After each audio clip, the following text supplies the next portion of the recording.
en attendant la mort. Et Nicolas Moulin, donc, il vous propose une réalité possible, un scénario possible, un scénario possible catastrophiste. C'est un hôtel qui existe véritablement en Corée du Nord.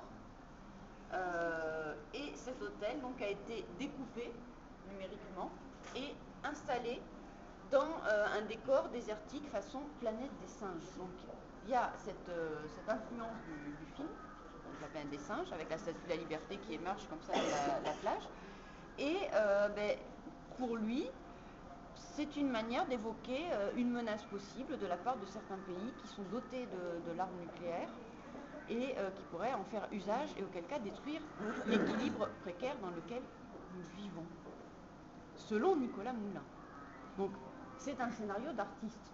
N'ayez crainte, j'espère que ça ne se passera pas comme ça. Autre œuvre, alors là, totalement ancrée dans son époque. Est-ce que vous avez reconnu le modèle? Ah ouais. Mais quel modèle? Aviator. Super. 1937. Oh bah, par contre, non. Après, je vois bien la forme. C'est le modèle pilote. Donc, sur la jeune génération, ça peut être ultra tendance.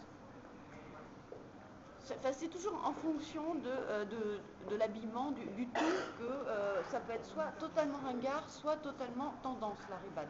Donc ces artistes, Gaillard et Claude, vont jouer avec cela, avec cette idée, cette image que peuvent renvoyer ces Ray-Ban.